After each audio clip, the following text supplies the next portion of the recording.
The food we eat goes through various catabolic processes to release energy required for our bodies to function. The anabolic processes also occur to form structural components for the body's growth. The sum of these catabolic and anabolic processes is called metabolism. Let's see how you turn food into energy used by your body cells for cellular function. Most food that we consume has 3 macromolecules. These 3 macromolecules are carbohydrates, fat, and proteins. Through the process of chemical digestion, these macromolecules break down into their monomers in our digestive tract. The monomers are then absorbed into the blood capillaries or lacteals present in the small intestinal microvilli. Once absorbed, these monomers are distributed to various body cells for further metabolism, as per cellular need. The liver is one of the major sites for metabolism, which we'll focus on now. To start, all sugars break down to produce pyruvate. This is done through a catabolic pathway called glycolysis.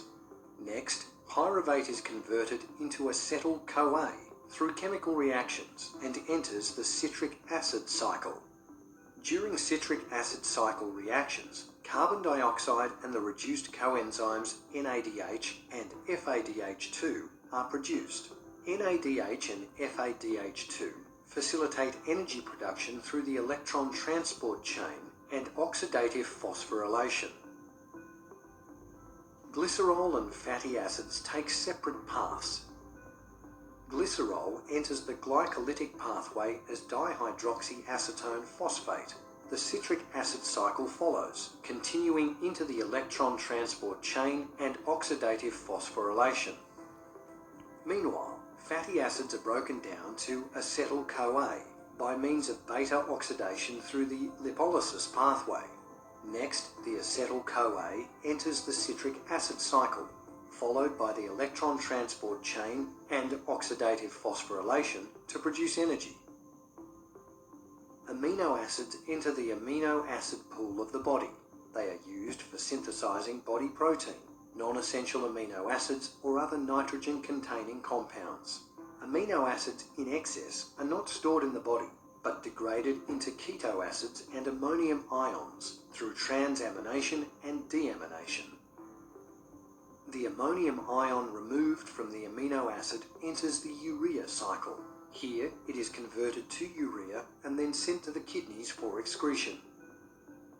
Keto acids are converted to form pyruvate, acetyl-CoA, or citric acid cycle intermediates. These contribute to glucose, fatty acid, ketone bodies, or energy production. When the energy needs are met, the energy production pathways are halted and anabolic processes are switched on. Glycogenesis begins first, followed by lipogenesis. Once energy needs are met, any excess food ingested causes the body to store a limited amount as glycogen. The glycogen is stored in the liver and muscle.